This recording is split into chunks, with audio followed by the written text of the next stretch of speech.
Good evening, everyone. My name is Douglas Sprang, and I lead the Energy Environment series for the MIT Club of Northern California. Tonight's event is the third in the series of all virtual events during our 2020 to 21 season, featuring top speakers in the field. In September, we hosted Tom Steyer, candidate for president. Last month, we had David Hochschild, chair of the California Energy Commission. And tonight, we're delighted to feature none other than John Holdren, former White House advisor to Barack Obama on science and technology, who will talk to us about what he believes the new administration's climate change policy will be and why it's so necessary. I'll be back at the end of the program to announce our speakers for January and February. But now I would like to introduce Greg Dieguez, our moderator for tonight's event, who will introduce John and lead the Q&A session. Take it away, Greg. Thanks, Doug. I could spend this entire introduction reading Professor Holdren's list of degrees, awards, positions, and accomplishments, but I think that would miss the point. So what I'd like to do instead is give you a bit of the flavor of the man and his influence, as I viewed it, as a microcosm of the influence and character John has demonstrated worldwide. When I was a freshman at MIT, I joined a unique fraternity, one that John had led, one that instead of Hell Week had Help Week, and that renovated senior citizen and tenement housing during that time.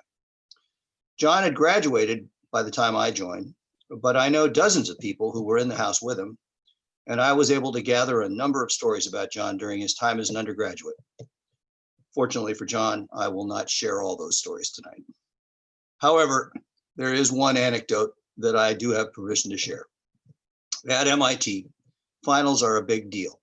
The grade you got on the final was typically the grade you got in the course. So there was a reading period of 3 to 5 days with no classes to allow you to cram for finals. Now, in the case of our story, a freshman named Bill was hit with a serious infection at the onset of reading period. He could barely sit at his desk and could not concentrate. John saw the problem, bundled Bill up, stuffed him into his Volvo, and drove Bill to the MIT infirmary. A few days later, with Bill weakened but better, John picked up Bill and drove him to the dean of students and convinced the dean that Bill was disadvantaged by illness and should not have to take his finals, that his grades thus far in the semester should serve as his grades for the course. And the dean agreed, which shows you not only John's humanity, but also that even as an undergraduate, John had already impressed the MIT administration enough that they listened to him. Decades later, Bill Frank is a professor emeritus of meteorology at Penn State instead of an MIT dropout with a different future. John's influence is part of the reason we're all here tonight.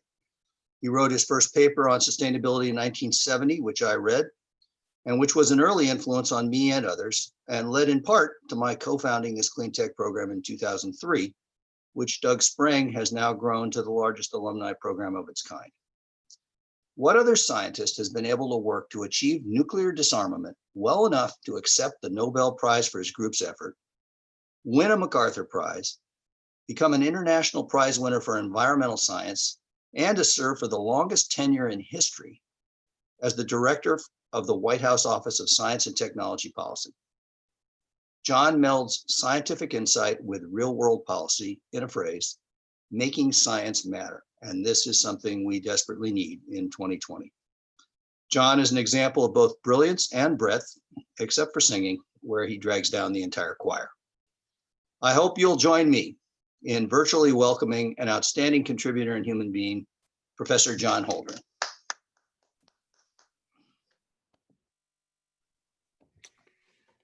Well, thank you very much, Greg, and thank you, Doug. Appreciate very much the chance to be here and talk to MIT alums, members of the MIT Club of Northern California. I used to live in Northern California myself.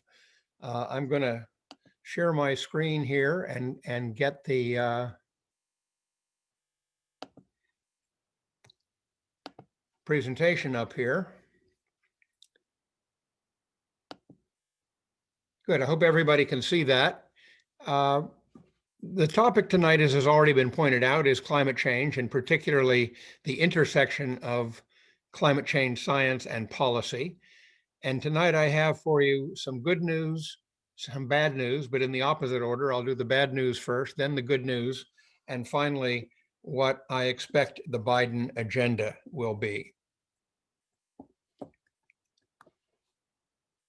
This is terrific. All I have to do is get the slides to shift. Okay, we're going to start with two items of context and the bad news and the good news. Bad news from climate science, good news about technology and public opinion. The options we face given the state of the climate change challenge, what can we do? The history of climate policy in the United States for the last two administrations. What did Obama do? What did Trump do? And finally, the path forward. What will Biden and Harris do? So let me start with the bad news from climate science. I like this quote from Neil deGrasse Tyson. Science is true whether or not you believe in it. I wish everybody understood that. The key point here in the bad news category is that nearly all of the new news for climate science, by which I mean what we've learned in the last decade from climate science, it's all been bad news, almost without exception. High temperature records, averages and extremes have been broken lately at unprecedented rates. Heat waves have become longer as well as hotter and much more dangerous to human health. Droughts are also becoming longer and stronger, impacting agricultural productivity in many parts of the world. And even as droughts plague some regions, torrential rainfall and flooding increasingly plague many others. Wildfires have become much bigger and hotter, while propelling health-harming smoke over large distances. And since 2012, virtually every ocean basin susceptible to typhoons or hurricanes has experienced the strongest ones on record. Just a few of the numbers. Heat records are being shattered everywhere. These are all-time record high temperatures set in just the period 2016 to 2020. And there are dozens and dozens more. This is just a representative set of the places that have recorded the largest temperatures ever in their history of thermometer measurements in the last 4 years. Worsening drought. This is a picture for the United States at the end of September of this year. Down at the bottom is simply a list of the ways in which climate change is, in fact, worsening drought. I won't read those to you. You can read faster than I can talk. But this is actually now, after some years of controversy, now pretty well settled that climate change is worsening drought in drought-prone regions around the world. More flooding resulting from bigger downpours is another problem that is very clearly related to climate change. And the physics here is very simple. A warmer atmosphere holds more water, and if it's holding more water, more can and does come down at one time. In addition, under global climate change, major storms are generally moving more slowly, and that is further increasing the amount of rain that falls in any one place. The so-called 100-year floods, the ones that were expected to occur on the average of once in 100 years, are now occurring more than once a decade in many places. We had 3 500-year floods, so-called, in Houston in the space of just 3 years. In the last 3 years, the United States, Europe, India, Japan, Africa have all been hit hard with extreme flooding. The wildfires, the US wildfire season is now 3 or more months longer than it was 40 years ago. The average fire is much bigger and hotter than before. 9 of the 10 biggest US wildfires in history have taken place since 2004, and the other one, by the way, in 1997. Across the Arctic, even the tundra is burning. That's shown at the upper right, a picture from a large tundra fire in Alaska in 2015. Smoke from today's big fires is harming health over huge areas. I doubt I have to explain that to Northern Californians. And in fact, California today is, in respect to wildfires, I think the canary in the coal mine. What's been happening in California is increasingly happening elsewhere and will be replicated more and more around the world where wildfires are an issue at all. Bigger tropical storms. This is just a list of the storms and the basins that have experienced the largest storms ever, the strongest storms ever, hurricanes and typhoons, same phenomenon, tropical cyclone, called hurricanes in our part of the world, called typhoons in many other parts of the world. And it really is quite astounding that in nearly every ocean basin that experiences such storms, the strongest ones on record have occurred within the last decade. This year, many of you will have noticed from reading the newspapers or watching your weather blogs that a record 29 named tropical storms have occurred in the Atlantic basin just so far in 2020. We're still not quite done with the storm season, but we've had 21 named tropical storms already. Continuing with the proposition that nearly all the new news from climate science has been bad news, sea level rise has been accelerating. That makes the storm surges from these tropical cyclones bigger and more destructive, and it puts coastal communities at greater risk of inundation. Fish and shellfish are suffering increasingly from the combination of ocean warming, oxygen depletion, and acidification that result from absorption of some of the excess carbon dioxide in the atmosphere in the ocean, producing carbonic acid. The world's coral reefs, which are the second largest source of biodiversity on the planet, have been particularly hard hit. More than half of the coral reefs on the planet are likely to be gone by 2050. Finally, growing scientific knowledge about the emissions of carbon dioxide and methane from thawing permafrost in the exceptionally rapidly warming Arctic. Arctic is warming now about 3 times as fast as the world as a whole. That thawing permafrost is generating emissions of CO2 and methane that alone may make it impossible to limit global average warming to the 2 degrees Celsius above the pre-industrial level that is the agreed upon international target.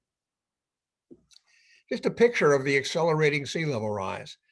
Really quite astonishing. Sea level from 1900 to 2030 going up at 0.6 millimeters per year. From 1930 to 1992, more than twice as fast. From 1993 to 97, more than twice as fast again. And if you just look at the rate post-2015, it has almost doubled once more. This, unfortunately, is expected to continue. Climate change, moreover, is already harming human health. There are a lot of aspects of climate change that seem esoteric and difficult to understand for most people. Impacts on human health are relatively easy to understand and are high on people's list of what matters to them. And there are a great many ways in which global climate change can affect and is affecting human health. There is a rapidly growing literature documenting the climate-linked worsening in most of these categories. I put a reference here from the Lancet Countdown on Health from November of last year, just about a year ago. Look at this picture. It indicates one of the reasons that these increasing extreme temperatures are so serious.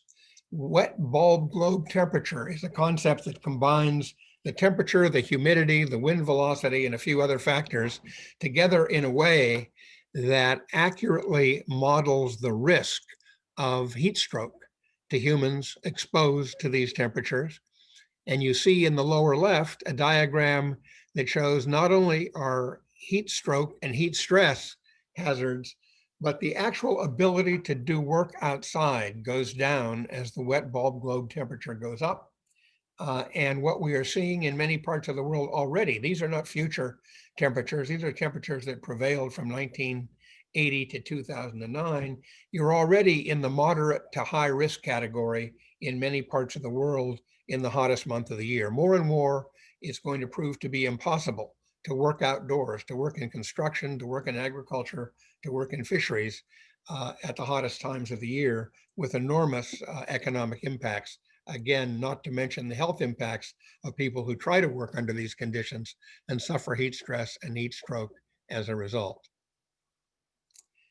Further bad news, it's going to get worse. The global temperature increases continue under all plausible scenarios. What you see here are the range of assessments, historical figures in black and gray uncertainty bars on the left of the vertical bar.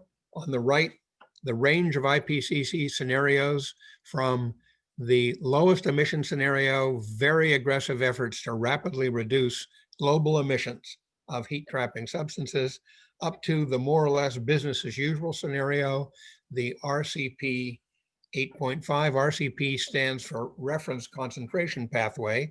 It's Intergovernmental Panel on Climate Change jargon. But what you see here, which is really crucial, is that how much worse it gets depends above all on what we do about it. People often talk about the uncertainties in climate science. And indeed, there are many uncertainties of detail. But the single biggest uncertainty about what is going to happen over the course of this century is the uncertainty about what we as a society will decide to do. And I have just a few points here, and I'm sure we'll make these slides available so that when they go by, those that go by too quickly can be revisited. This just elaborates on the left really what I've already said and emphasizes the difference in the low and high emission scenarios. But the key point again about the certainty that it's going to get worse is the momentum in the climate system. The momentum in the climate system means that the temperature continues to go up even after atmospheric conditions stabilize, and sea level continues to go up even after the temperature stabilizes. In the absence of big emission cuts, what we can expect includes further increases, large further increases in deadly heat waves, destruction of most of the world's coral reefs, wider disruption, that is wider than just the coral reefs, wider disruption of marine food webs and fisheries, a big further expansion in the area burned by wildfires in many parts of the world, still bigger torrential downpours and more flooding, more category 3 to 5 hurricanes and typhoons making landfall, further increases in the frequency and intensity of droughts, accelerating sea level rise, quite possibly reaching a meter, 3.3 feet by 2100, falling agricultural yields for corn, wheat, rice, and soybeans, even accounting for plausible adaptation measures, more sickness and death from heat stress and tropical diseases, and as a result of all of this, much bigger flows of environmental refugees with all of the political and potential national security implications of that. So let me turn finally to some good news. Good news about technology and about public opinion. First, with respect to renewable energy sources, costs are down and growth is up, very dramatically so. This is a picture of solar photovoltaic global capacity by country and region for the decade between 2008 and 2018. Extraordinary increase, and it's been driven not primarily by environmental concerns, it's been driven primarily by economics. Wind capacity is also continuing to expand very rapidly. We're seeing continuing decreases in the energy intensity of the world economy. That is how much energy it takes to make $1 of real GDP. And the potential to continue to increase the rate of decline in the ratio of energy to GDP is really very large. This is perhaps the largest single source of potential reduction in emissions, reducing the amount of energy it takes to deliver the goods and services that people want. There are many other important technological advances that are well underway. The costs of offshore wind with enormous generation potential have been coming down sharply. The performance of batteries, both for vehicles and in stationary applications, has been improving impressively. And that, of course, increases the attractiveness of electric vehicles, and it provides widening expansion opportunities for renewable electricity generation. Significant progress is being made toward making carbon capture, utilization, and storage, CCUS, affordable. If we could get a carbon price of $30 a ton of CO2 or higher in place, politically challenging, but I think quite likely to happen by, I think, no later than 2025, we would start to see deployment on a very sizable scale of carbon capture and storage and possibly utilization from the continuing use of fossil fuels. The use of fossil fuels in electricity generation will continue to decline, but our dependence on fossil fuels is so heavy today. It's still 80% for the world as a whole dependent on fossil fuels for all of our primary energy. Dependence of about 2/3 for our electricity generation, even there where nuclear and renewables make their contribution. Just extraordinary fossil fuel dependence. We can't end it overnight no matter what we do. So it makes sense to figure out how to make it affordable and efficient to capture the carbon and store it away from the atmosphere. And that will become so, it looks like, once there's a price of $30 a ton or more on CO2 emissions. Furthermore, some advanced nuclear reactor types may be less expensive than current types at the same time that they are safer. And that could produce a renaissance in nuclear energy, which could enable nuclear energy to considerably increase the bite it takes out of our carbon emission challenge.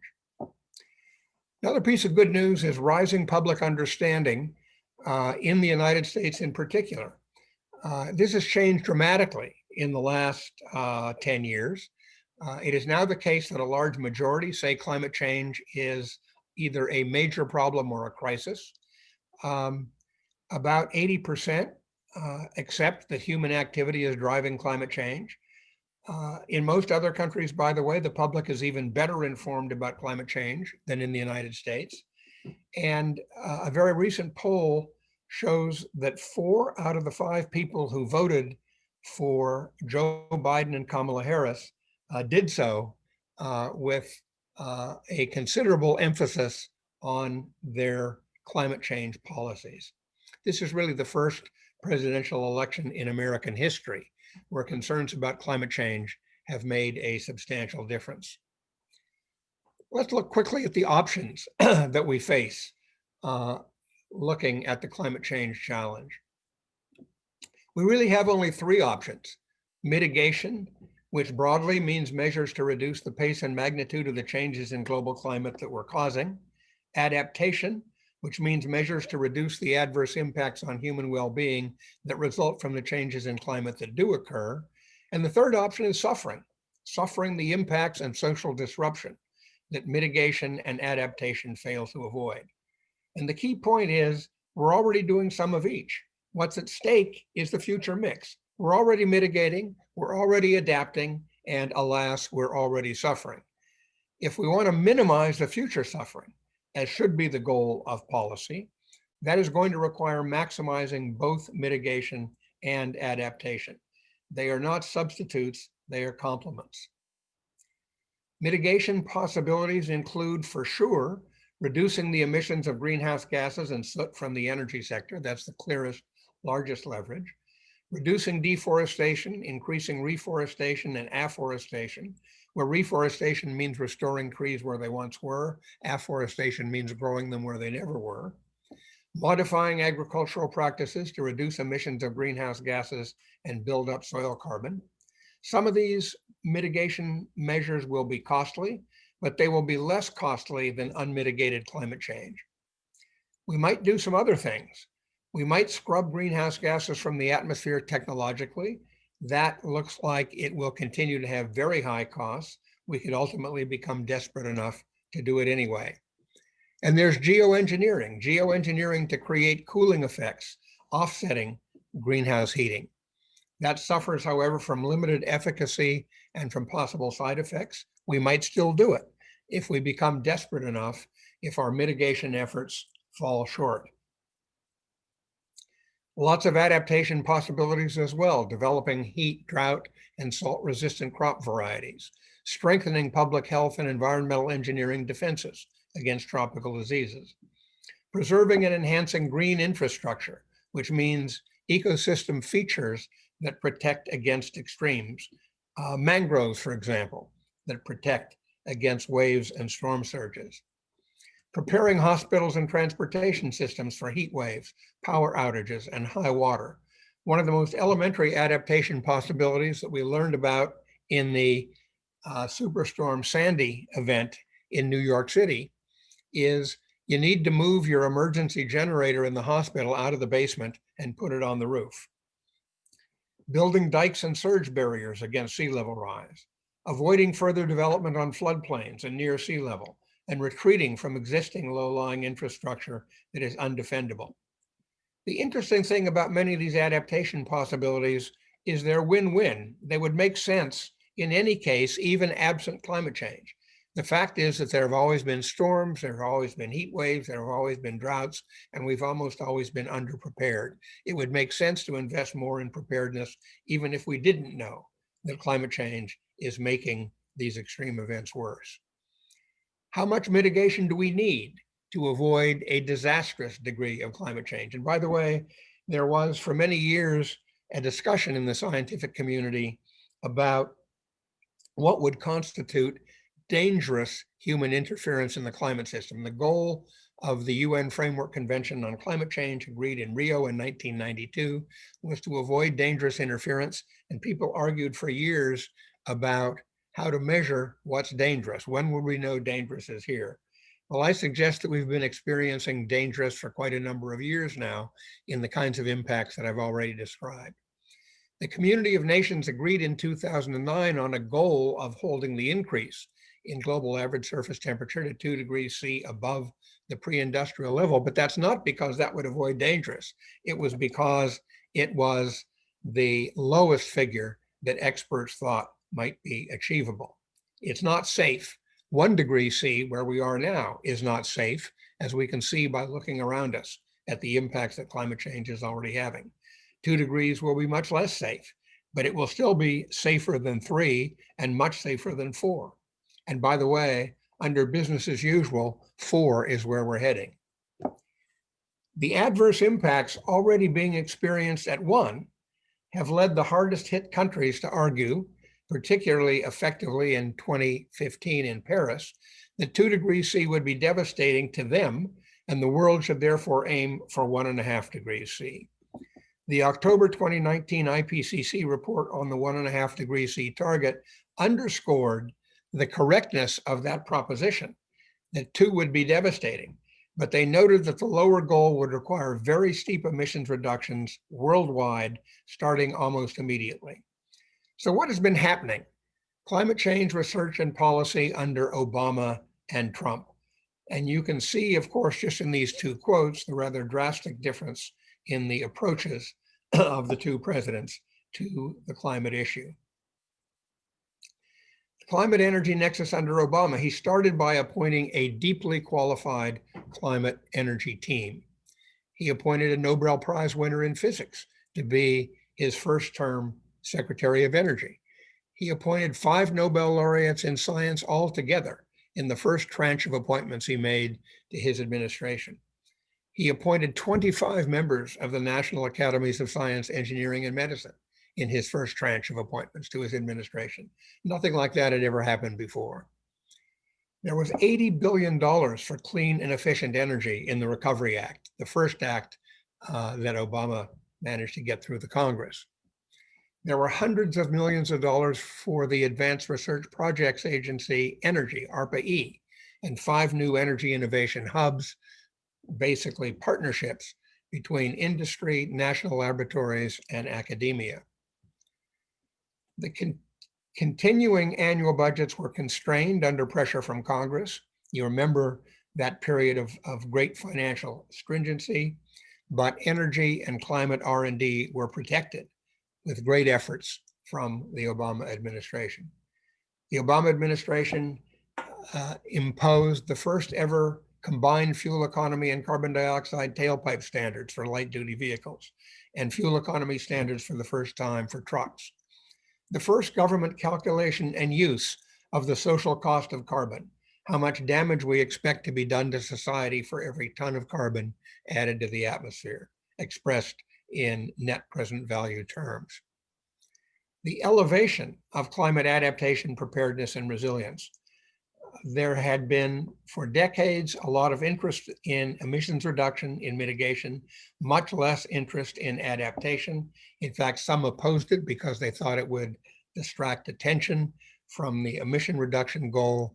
But the Obama administration recognized that adaptation and mitigation are of equal importance, and elevated the government's efforts in climate adaptation with an executive branch wide council on preparedness and resilience, with a national council of academic leaders, government leaders, indigenous people leaders, advising the president on what more could be done to assist them in the adaptation, preparedness, and resilience measures that they need to take. Executive orders requiring every department and agency to take adaptation into account in all of its policies, programs, and budgets, and so on. The Climate Action Plan that Obama rolled out in January of 2013, and coordination with China, which led to President Obama and President Xi standing up in Beijing in November 2014 saying, we're the two biggest economies, we're the two biggest emitters, we both recognize climate change as a surpassing challenge for the 21st century. We're both prepared to lead in addressing it.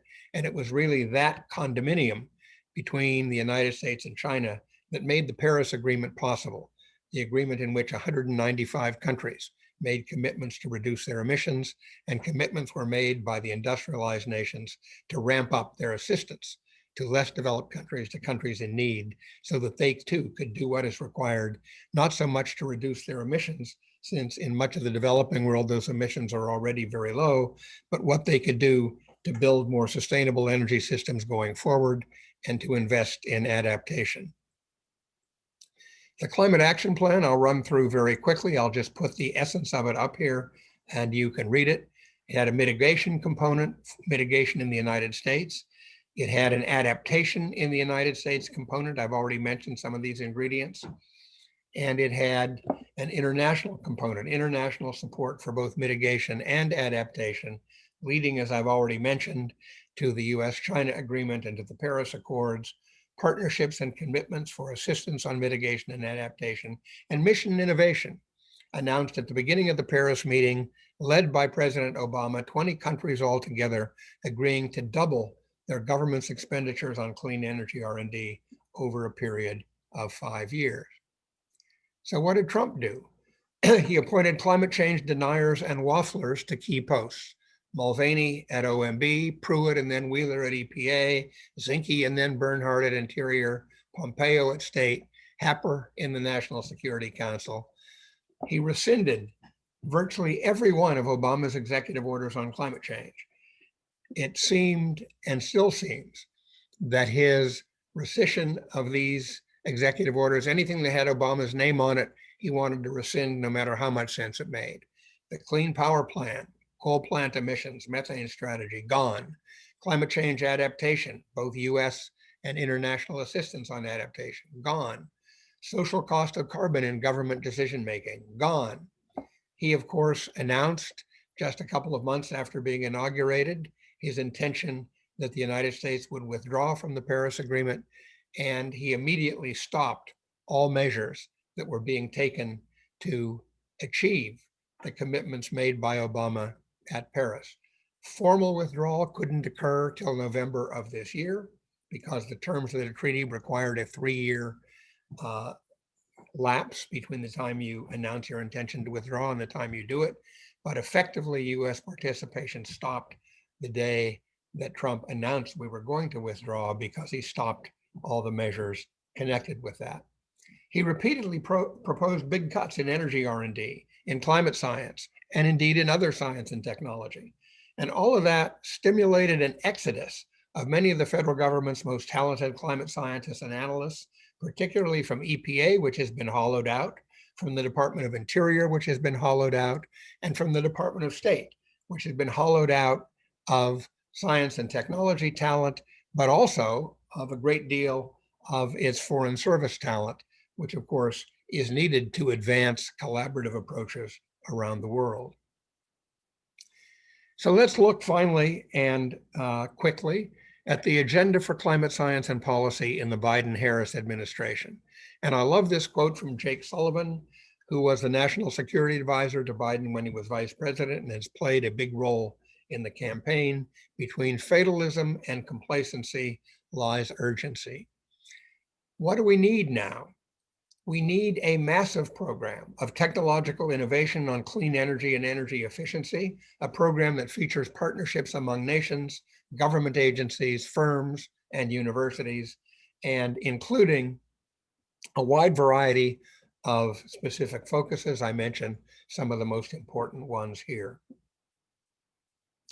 We need a similarly massive set of international public-private university partnerships focused on developing and implementing adaptation measures to limit the harm from the changes in climate that we can no longer prevent. The United States government should, and Biden-Harris will, first repopulate key positions across the White House, EPA, NOAA, NASA, Interior, State, Energy, and more with capable climate savvy leaders. We have had an administration for the last 4 years that has been fact averse and in climate denial. We are going to have again with Biden and Harris the sort of fact-friendly, science-savvy administration that we had under Obama. And the single most important thing in getting done what needs to be done is to have capable, committed, dedicated people in the key positions. Biden and Harris will certainly, as one of their first acts in office, rejoin the Paris Agreement and restore the measures to comply with it, the agreement and the measures that Trump dismantled. That will include restoring the provisions of the 2013 Climate Action Plan and all the executive orders and the budgets for mitigation, for adaptation, and very importantly, for the basic science that has to underpin both mitigation and adaptation. They will give early priority to measures that create economic opportunity and address climate change impacts on the most vulnerable. One of the most perverse myths about the climate issue is that protecting the climate and protecting the economy are in opposition to each other, that we need to choose one or the other. In fact, sensible measures will advance the economy at the same time as they build a more climate-friendly and sustainable infrastructure. We will resume under Biden and Harris U.S. assistance for mitigation and adaptation in countries in need, and we'll do that in magnitudes intended to make up for lost time. And we will rebuild U.S. international collaboration on climate monitoring and advanced mitigation and adaptation options. That's it. I'm now open for questions, comments, or cries of outrage. Okay. John, thank you very much for those insights. And we have dozens of questions. I've got one that I just got to ask you, though. It came up during your talk. Will Mar-a-Lago be underwater? Yes, but probably not soon enough. Trump will be gone before Mar-a-Lago is underwater. All right. We got one that may get you by surprise here. There's a paper issued today called An Earth System Model Shows Self-Sustaining Melting of Permafrost, even if all man-made greenhouse gas emissions stop in 2020. Can you comment on that, or is that too new?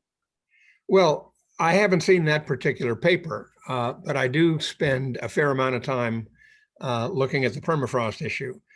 We have an Arctic initiative at the Kennedy School, which I co-lead with Henry Lee and Hatla Logodatir, who's from Iceland. And one of the 5 pillars of the Arctic Initiative, in which we collaborate with scientists all across the Arctic. We collaborate with Russia, we collaborate with Canada.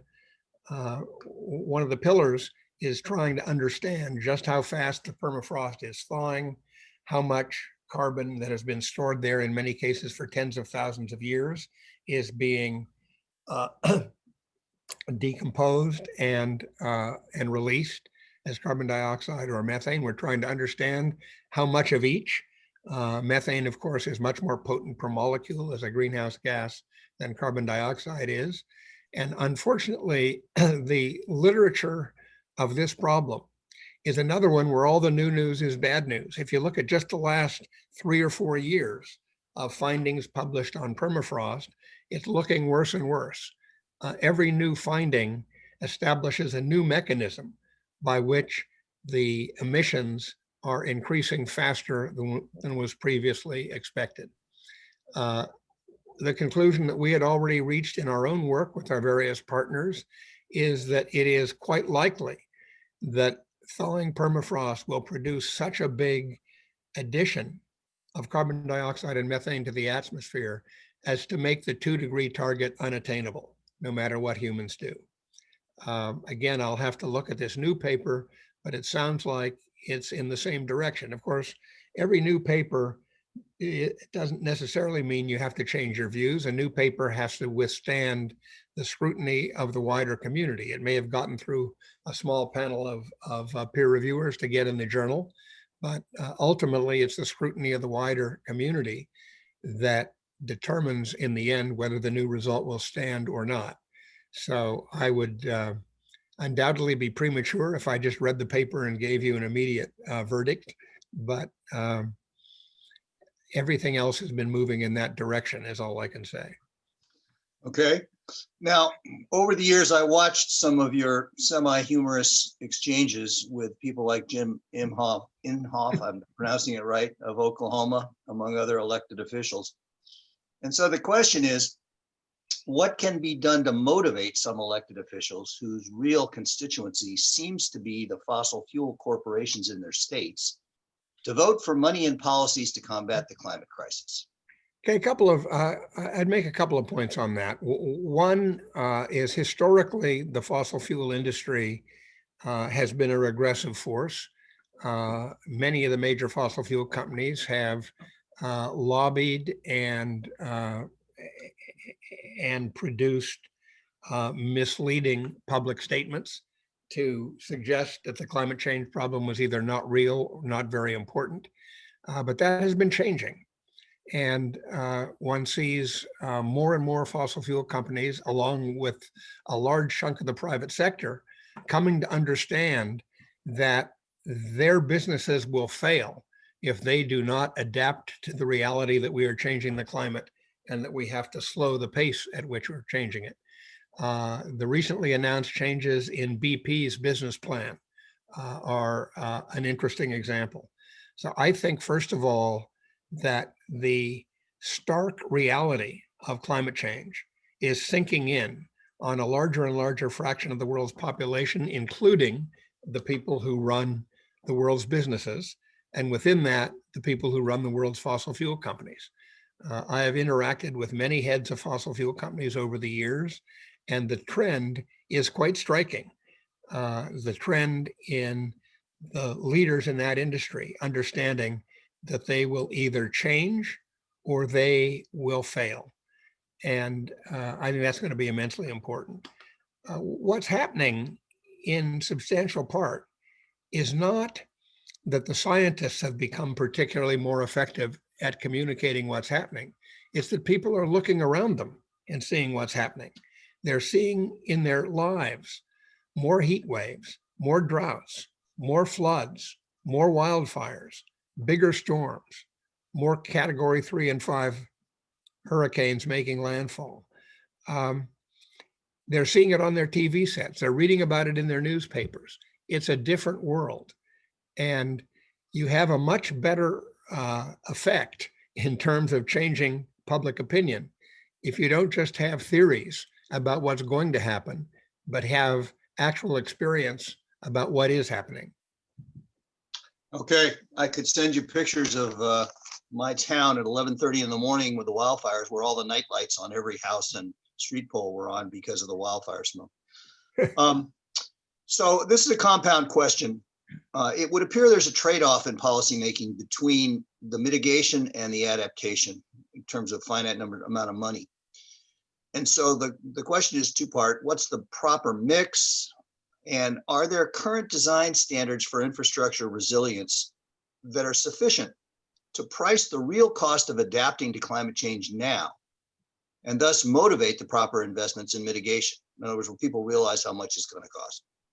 And Great question. We did quite a lot of work on that in the Obama administration. We developed new flood standards. We developed new fire standards.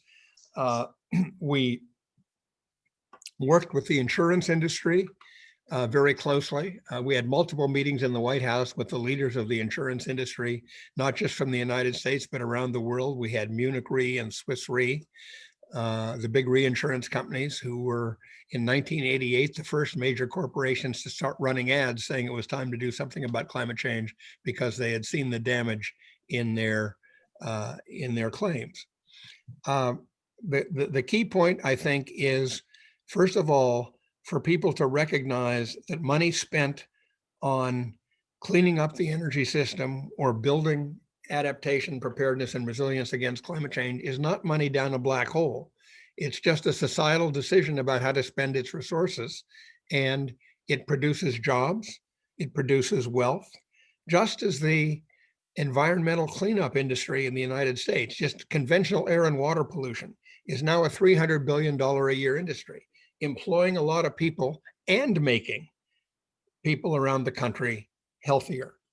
The point is that investments that save us from powerful environmental harm and damage are good investments by standard economic calculus.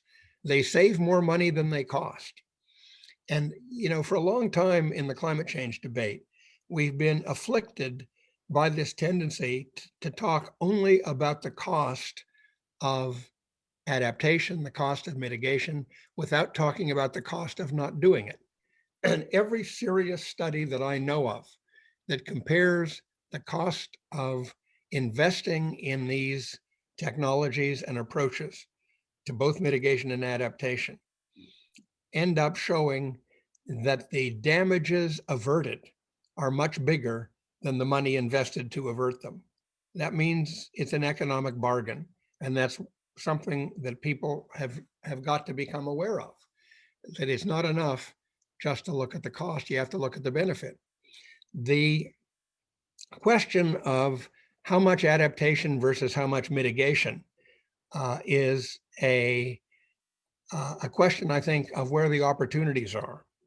And that is how much leverage there is in making an additional $1 billion investment in reducing emissions or making an additional $1 billion investment in adaptation. And I think what you will find today, because we have underinvested in adaptation up until now, is there are probably more high leverage opportunities in adaptation, even than there are in mitigation, that is in emissions reductions. Although there are a lot of opportunities in both that again would pay in economic terms. We should not refrain from making investments that are good investments in both mitigation and adaptation. Well, so your answer overlaps on something we heard a lot from Trump about how the Paris Accord was a bad deal. Can you share your perspective on that accord? What was good about it, and what would you recommend fixing or changing? Well, first of all, while Trump argued in announcing U.S. withdrawal from the Paris Agreement that it was a bad economic deal, the fact is that more than 600 CEOs of American corporations had written him a letter while he was known to be pondering this, telling him it would be bad for the US economy to withdraw and urging him to stay in. CEOs of major American companies. And you know, we now have in the America's Still In pledge, the We're Still In pledge, which emerged after Trump announced withdrawal, there are 2,000 companies participating in the We're Still In pledge, saying we as companies are going to do everything we can, in spite of the lack of federal action, in spite of the lack of federal incentives. We as companies are going to do everything we can to meet the commitments that the United States made in Paris. There are 500 cities engaged in the We're Still In movement. There are hundreds and hundreds of universities engaged in the We're Still In movement. So even as Trump tried to withdraw, the US society did not, which itself is an interesting point. Now, to your point about what are the good points and what are the bad points, I think people will tend to argue that the bad point is that not every country had to make the same kind of commitment. The key to getting the Paris Agreement was allowing what were called intended nationally determined contributions. Each country could work out for itself how much it was prepared to reduce its emissions by 2025 or 2030. And people say, well, that's terrible. Some countries agreed to do a lot, some countries agreed to do much less. But the fact is, there's a lot of heterogeneity among countries. And it's hard to expect a country like India, say, which is still a very poor country with hundreds of millions of impoverished people. Very hard for them to start from where they are and say they're going to reduce their energy emissions at the same pace that the United States is. So it, in fact, was the agreement to allow countries to arrive at their own intended contributions that enabled the Paris Agreement to succeed. The Kyoto Agreement in 1997 failed because it tried to impose a single framework on everybody. And as a result of doing that, it couldn't get the developing countries to join at all. The other pillar of the Paris Agreement that was critical in getting it done was the agreement of the industrial nations to increase their assistance to countries in need for climate change action to at least $100 billion a year by 2020, and to maintain that $100 billion a year of extra assistance, not relabeling old assistance, but $100 billion of extra assistance to maintain that level or more till at least 2025. That became impossible once the United States dropped out, because the United States, in light of its GDP, was expected to provide something in the range of a quarter of that. And we had begun to do that under Obama. Trump brought it to a stop. And that pulled the rug out of a key pillar in the Paris Agreement. Now, you can say another shortfall is that it only went out to 2025 or 2030 at the country's choice. That's not far enough. And in fact, you can show that even if every country met its commitments under the Paris Agreement, we would not yet be on a trajectory that would lead to stabilizing the increase in global average surface temperature at or below 2 degrees C, even leaving out, by the way, the permafrost problem, which was not nearly as well understood at the time the 2015 Paris Agreement was reached. The way the agreement addressed that is it included a provision that every 5 years, countries would revisit their intended nationally determined concentrations with an eye toward increased ambition. And of course, the assumption, which I think was correct, was what's going to continue to happen is the evident adverse impacts of climate change are going to continue to go up, and the costs of dealing with it are going to continue to go down because of technological innovation. And if the damages are going up and the costs of reducing or averting them are going down, and if people's understanding and awareness is going up because more and more people are simply looking around them and seeing the damage that climate change is doing, you're obviously going to make more ambitious commitments at those subsequent revisiting, of the national commitments. So yeah, there were shortfalls in the agreement, but I think that it was the best agreement that could have been reached under the circumstances, and it embedded the mechanisms for strengthening it over time. Okay. We have a bunch of questions here that relate to nuclear, but I'll start with this one.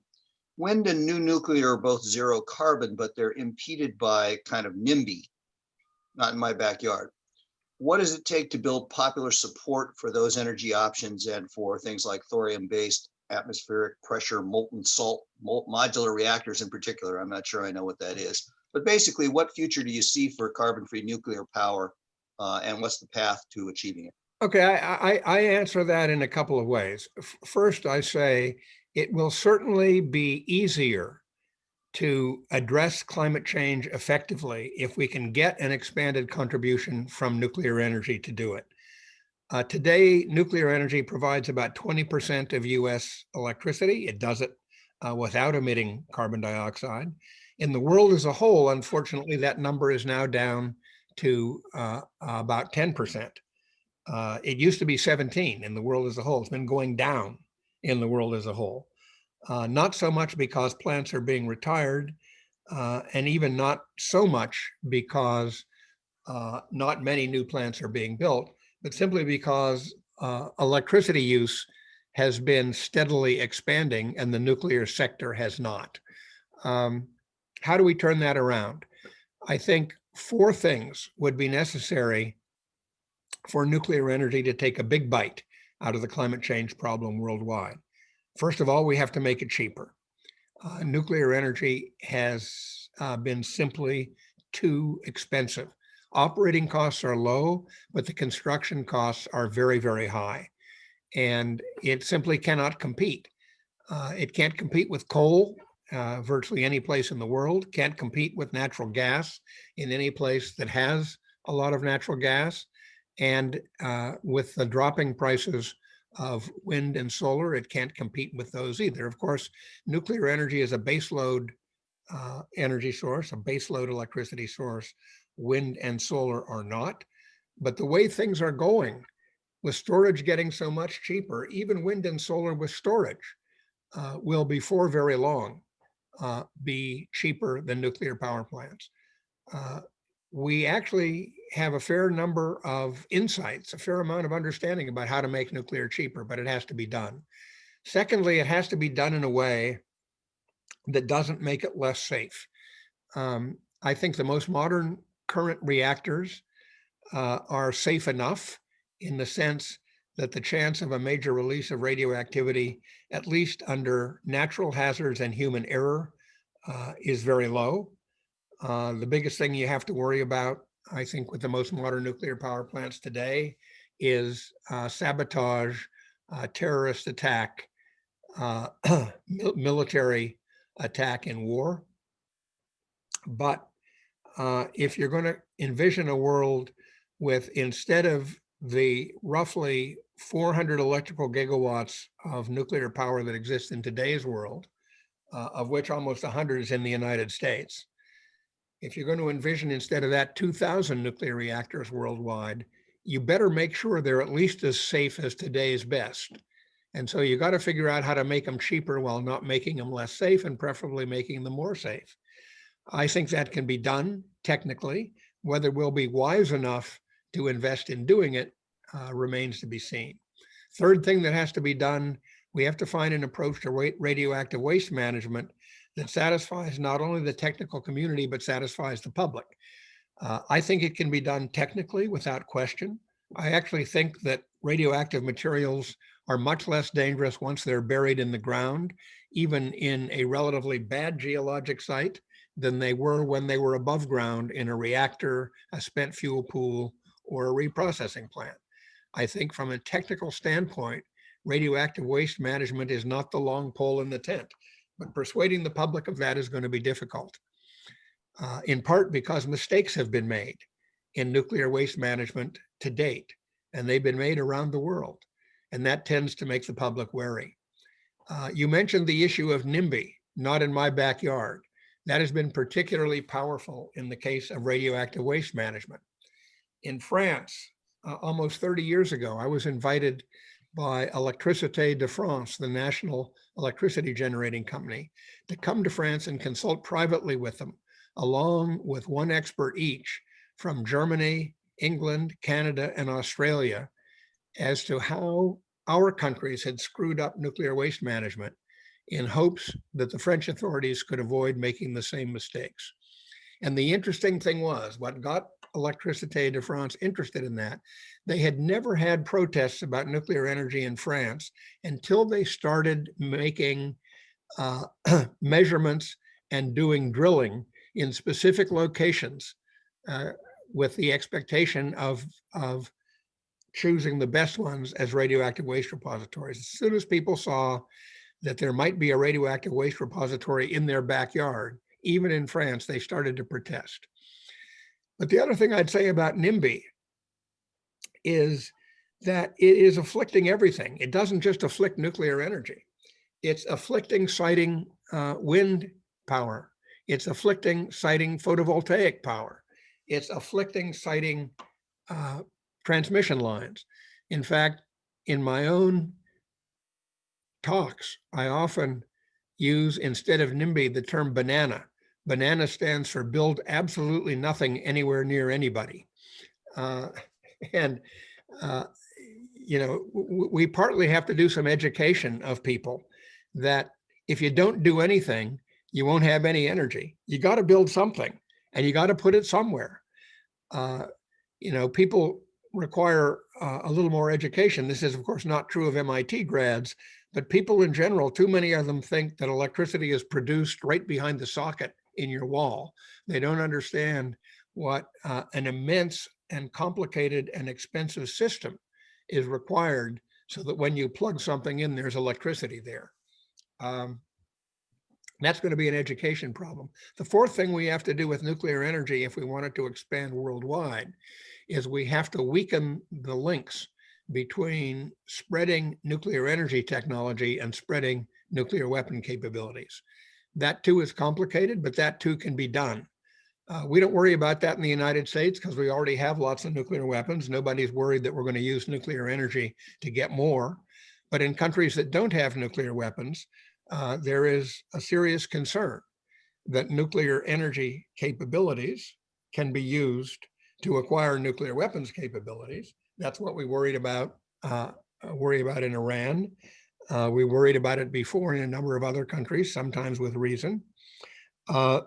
And that's the fourth item we've got to solve if we want nuclear energy to make a big dent, not just in US carbon-free electricity generation, but worldwide.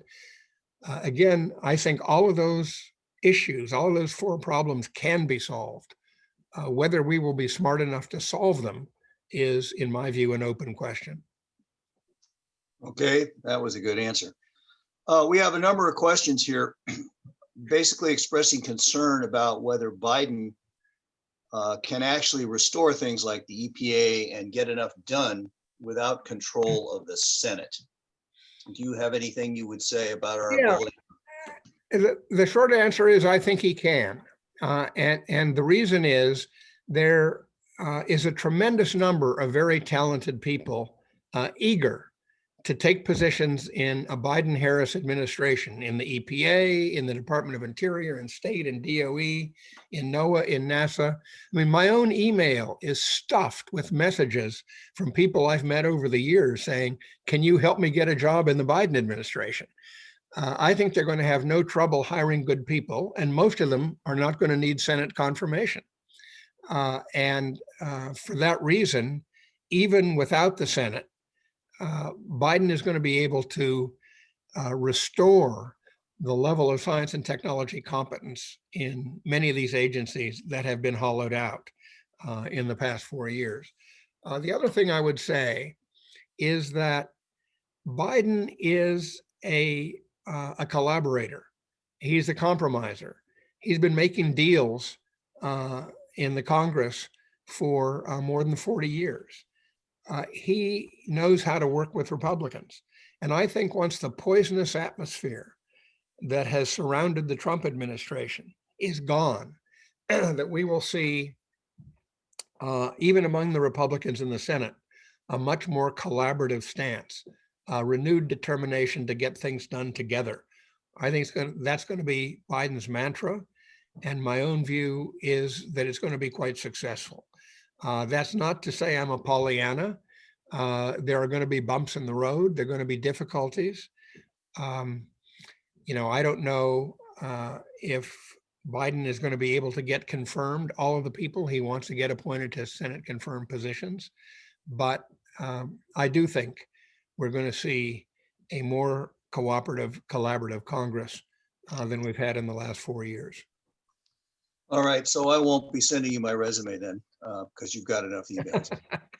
But that does dovetail to a question we got about, is there a way to move past a one administration position on this topic? I mean, it's a long-term issue. It needs action now, but why do we have to live with changing our opinions every 4 years? Is there something you can envision to put this thing on the Yeah, rails? it wasn't always true that climate change was a polarized issue. If you think back to the 80s and the early 90s, there were many Republicans, prominent Republicans, who were concerned about climate change and were willing to take a stand on it. They included Lindsey Graham, for heaven's sakes. They included many others who we now regard as bastions of the far right. But the fact is that what happened is when the Republicans realized that Al Gore was going to be the 2000 candidate for the presidency, and that climate change was one of Al Gore's big issues, that persuaded a lot of them that if climate change is Al Gore's big issue, we're going to be against it.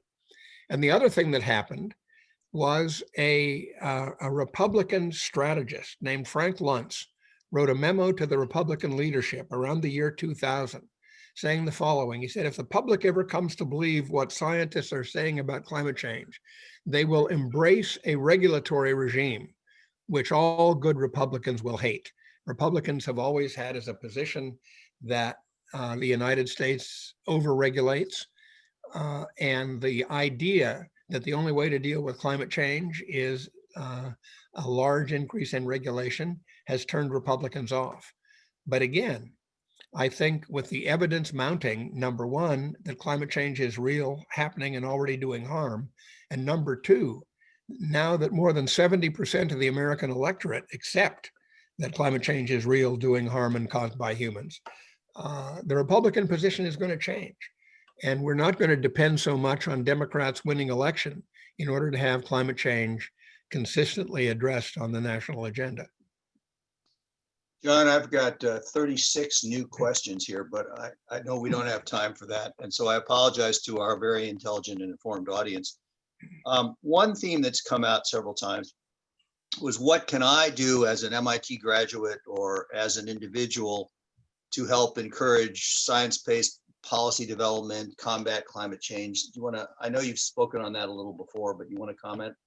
Yeah, I think that every scientist, engineer, mathematician, innovator should tithe 10% of their time to some combination of public education and engagement with the policy process. I think the time is long past when people in the technical professions and the scientific fields can afford to stay in their labs, can afford to sit at their desks, at their computers, and pursue their scientific, technical, engineering, innovation interest. If we don't, as a community, become more active in education and in participation in the policy process, this society is going down the drain. The fact is that we live in an increasingly technological world. We are making decisions about the economy, about health, about the environment, about national security that require insights from science and technology. The best insights that science and technology can muster are needed in all those domains. And if the scientists and engineers are all ducking and staying in their labs and sitting at their computers and thinking it's not my problem, somebody else is going to do it, the people making those decisions are not going to have the insights about science and technology, and the voters are not going to have the basic understandings about science and technology needed to make good choices at the polls.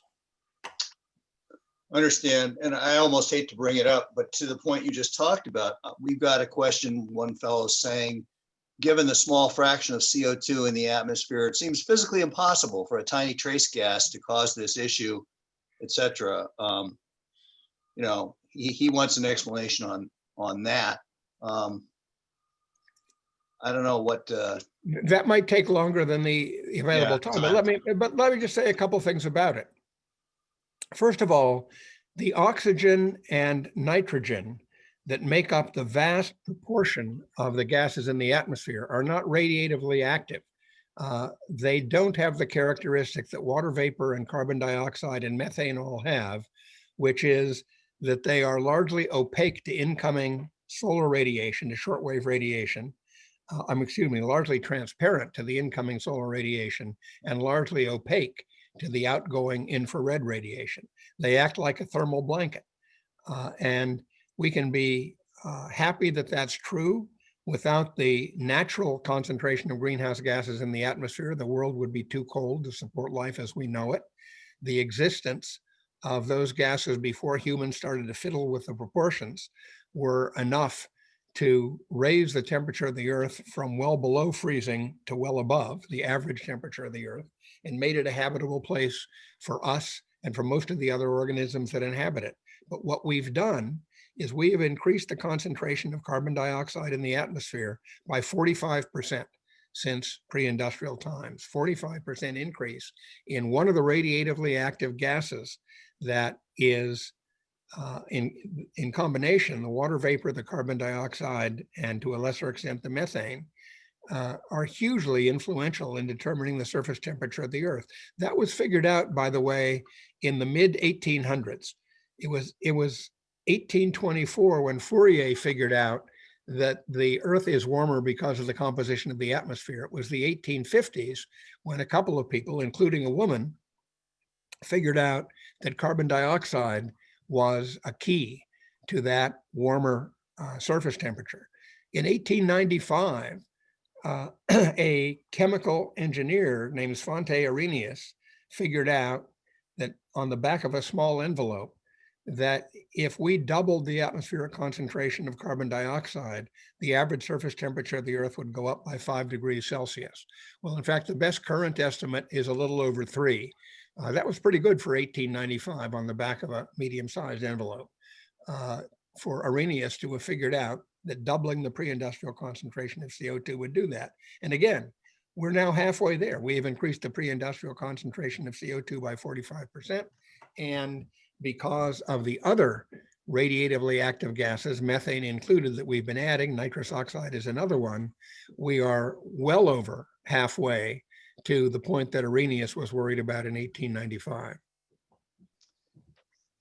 I should get you to edit my beginner's guide to the climate crisis, because I talked about Eunice Newton-Foote and some of the other stuff that you just mentioned. I think it's 19th century science explains it well enough. Here's a dangerous one, John. Is population pressure untouchable? I have touched it a number of times in my career, and I've always paid a price. It is not untouchable. In 2007, I was one of the lead authors of an 18-person, 11-nation study for the Secretary General of the UN called Climate and Development. And in that study, we actually did calculations of what the influence of continued population growth was on the basic impact of humans on the environment. And what we showed is that the difference between the UN high projection for 2100 and the low projection for 2100, the difference is basically the difference between 8 billion on the low end and 12 billion on the high end. That difference is huge in terms of whether or not we will be able to restrain the rise in the global surface temperature of the Earth to a level which, although damaging, we can at least survive. So first point, population growth is important. Second point, population growth rates in most of the world have come down very substantially since Paul Ehrlich wrote The Population Bomb in 1968. But the fact is, the population growth in some parts of the world is still very high. A large fraction of the growth expected between now and 2050, when we're expected to have, in the median population, will go up from about 7.7 billion today to about 9.7 billion then. Most of that increase is going to take place in Africa. And Africa's going to have a hell of a time coping just economically and socially with that amount of population growth, never mind the environmental impact as those people become more prosperous, more food hungry, more energy hungry. We still have a big challenge ahead of us in terms of the contribution of continuing population growth to our ability to solve these problems. They'd be easier to solve if population growth were slower, but it's an extremely sensitive question. And whenever you stand up and say we should be discouraging rapid population growth, there's quite an outcry in response. Of course, one of the things that was discovered in between is that the most effective way to reduce population growth rates is to empower women. If women are educated, if they have opportunities, if they have jobs, the population growth rate goes down very substantially. And that's what happened in many parts of the world between the early 1970s and today. Unfortunately, it hasn't happened in much of Africa yet. And the reason African demographers will tell you is that women still have too small a say in the decisions about family size in Africa. John, I know we've blown past your deadline. Do you want to wrap it up, or do you have time for one or two more questions? No, we really need to wrap it up. Okay. Well, then I need to thank you for those valuable insights, because I've watched a lot of what you've done, and this is very vital to the future of humanity. So again, thank you very much for taking the time to talk to us tonight. And now I'd like to turn the program back to apparently the only person who ever beat you in an intramural wrestling match, which is Doug Spring. I still remember that well. Yes, but thank you. It's been a pleasure to be here.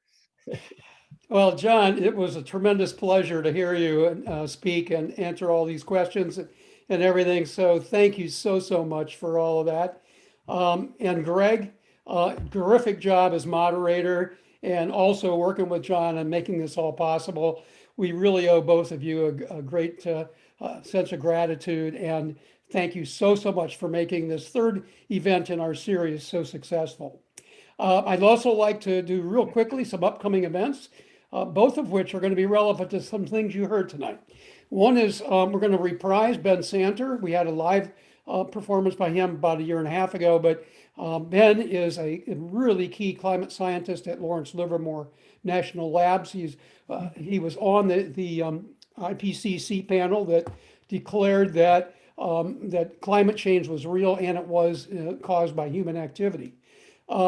He has this presentation called Fingerprints of Climate Change, which shows the scientific evidence for that is actually happening. And in fact, it is due to human activity, because he takes out the effects that are not due to human activity, and you still see the changes taking place.